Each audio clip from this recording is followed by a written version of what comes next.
Hey, what's up guys? Duce Ray here. Welcome to the channel. My question really is right now, is this the worst DJ controller slash all-in-one unit for over $1,000? Well, let's find out. Let's talk about it. But first, real quick, before we even get into this, do me a huge favor, hit that subscribe button. It really helps the channel grow, lets people know that, or lets YouTube know that people want to see my content, and just helps out. Make sure you subscribe, hit that like button. I would appreciate it. Leave a comment, questions down below, what you think about this, have you used it, etc. I will answer as many questions as you guys throw up. I pretty much respond to every comment, so please hit that up. All right, so let's get into it. I'm gonna do a real quick and dirty video about this. I'm not gonna do much editing, maybe none at all on this. I'm just gonna go through my thoughts on it, just off the top of my head from my experience over the last month of using it. So this is not a sponsored video by anybody. I bought this about a month ago with my own money. It's the Denon it's the Denon SC Live 4.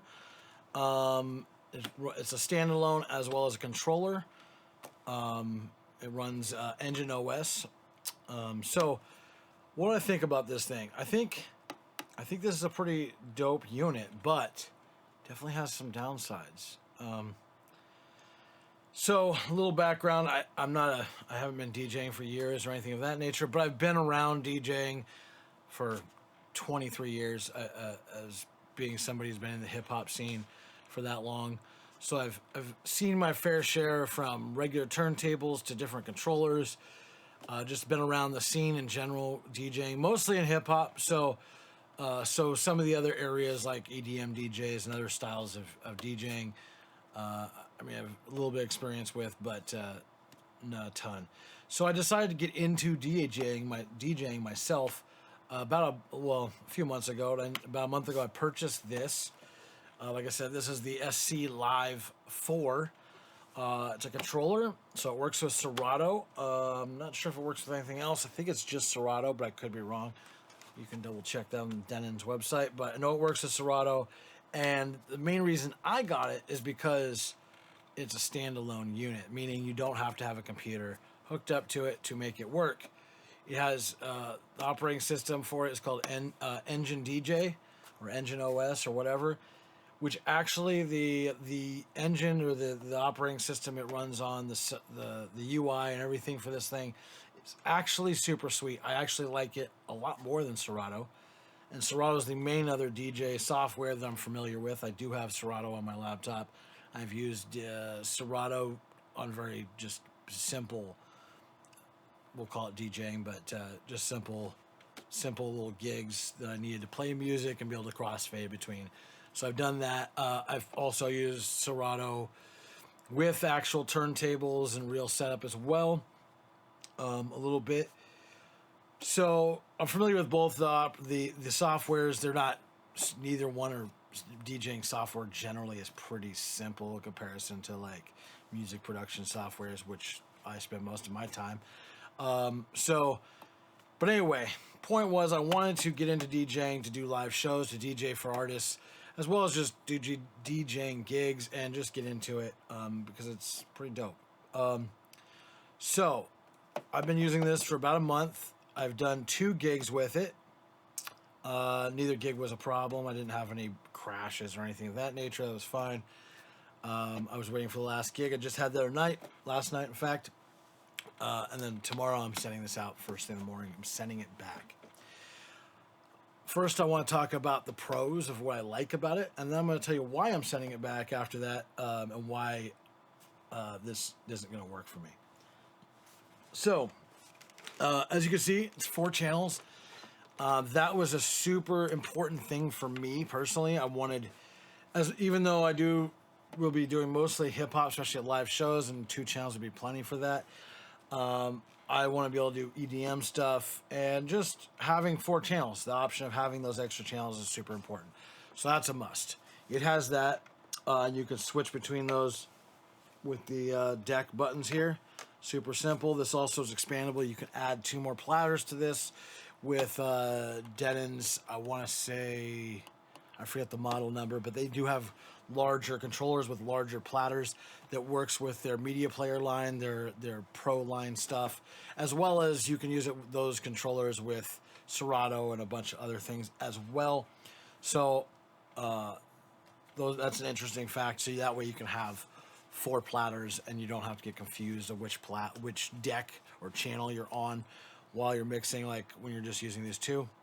It isn't that big of a deal, but it's nice to have.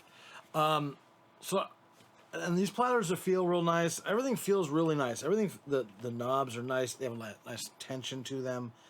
They just feel good. Like everything, all the buttons and knobs and pads and everything honestly feel really good to me. I think this is actually an awesome controller for certain people. Who are those people I think that it's good for? I think EDM DJs it's good for. Maybe basically what it comes down to is anybody who doesn't do a lot of scratching. If you want to do a lot of scratching, this is probably not for you. And I'm going to explain why. Get right into it. So basically the reason I'm sending it back, because after a month of use, I'm already having problems with the crossfader. Down at the bottom here, you know what that is. It's the bottom. Fades between the left and right side or whatever. I'm having essentially bleed through from one side to the other. Even when the fader is completely closed to one side, I'm getting, if I tap just or nudge the crossfader a little bit, it's crackling and popping and bleeding through the other deck through it occasionally. It's not like a steady, it's more of like on-off intermittent kind of thing. And it's, it wasn't, like I said, I did a gig last night, and it wasn't a problem for me last night, but I wasn't doing any scratching last night, and I would have normally done at least some, but I didn't trust it, especially because I started having the problem about a week before that, and I was like, oh, this is not good. So after just a month having too much wear and tear on this bad boy, now, I probably have a total of about 20 to 25 hours of actual play time on this. Maybe 30, but I don't think I'm even that many. But so it really shouldn't have any problems with the crossfader. And what the main thing is, which I could have been like, okay, not a big deal, I would have just upgraded the crossfader.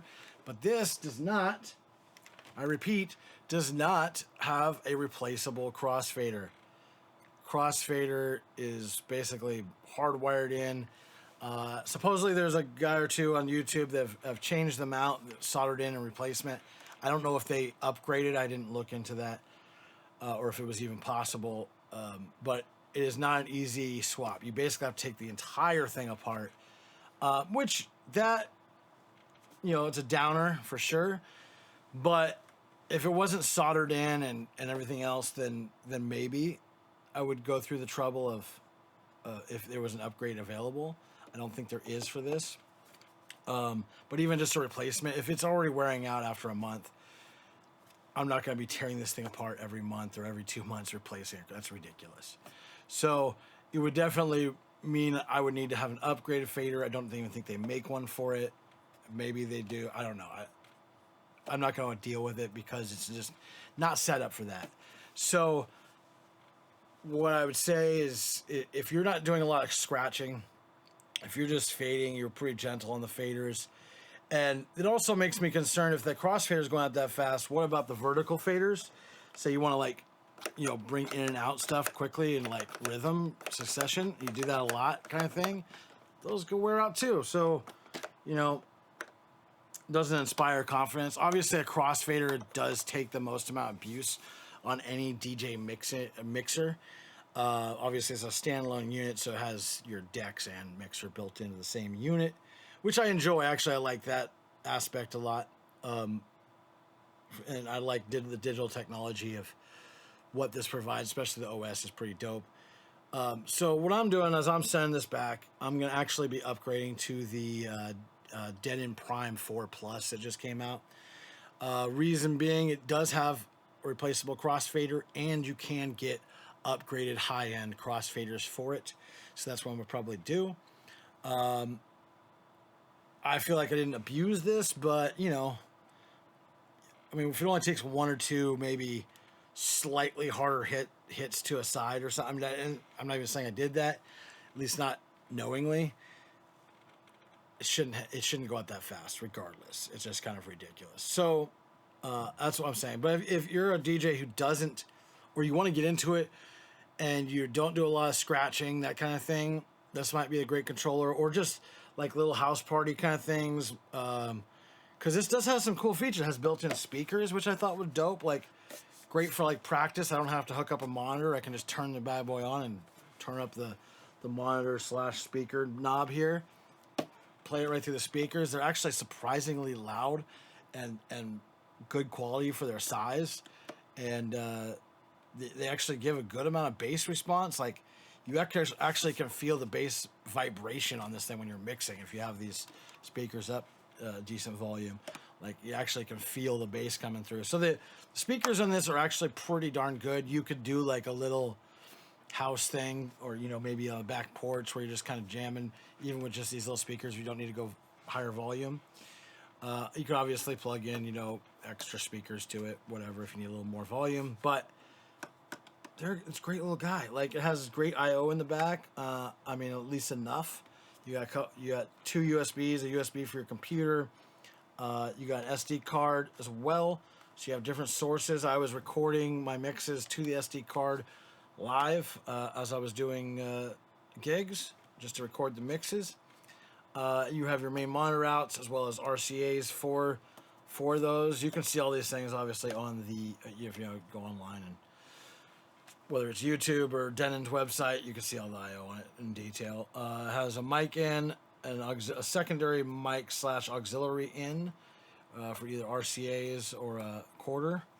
And it has a booth out, so you have a separate booth control. So, I mean, it's actually a decent unit. I would recommend it for if you're not somebody who scratches a lot. But if you scratch a lot, stay away. Do not buy this. It makes you wonder, like, because I know a lot of DJs that do have other controllers by other companies, and that's what they use.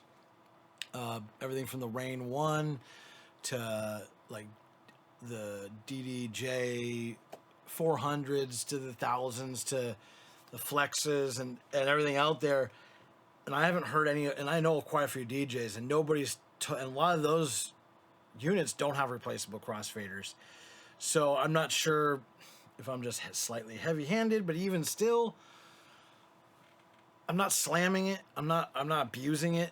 You know, like, I've DJ'd around other DJs. Like, I have a buddy who's been doing it for 3 decades and has done stuff has DJ'd for some of the biggest names in hip hop history. And he hasn't gone like, oh, be careful, like, you're going way too hard on the crossfader. Like, he never said that. You know, after I've told him the damage, he's like, oh, you might be going a little harder than you maybe, you know. And he's like, obviously somebody who's been doing it for 20, you know, long time, they're going to be super accurate with it. But still, like, I deal with this kind of stuff and faders all the time. You know, I know how a fader works. I've been doing it been touching audio gear, professional audio gear for more than 2 decades.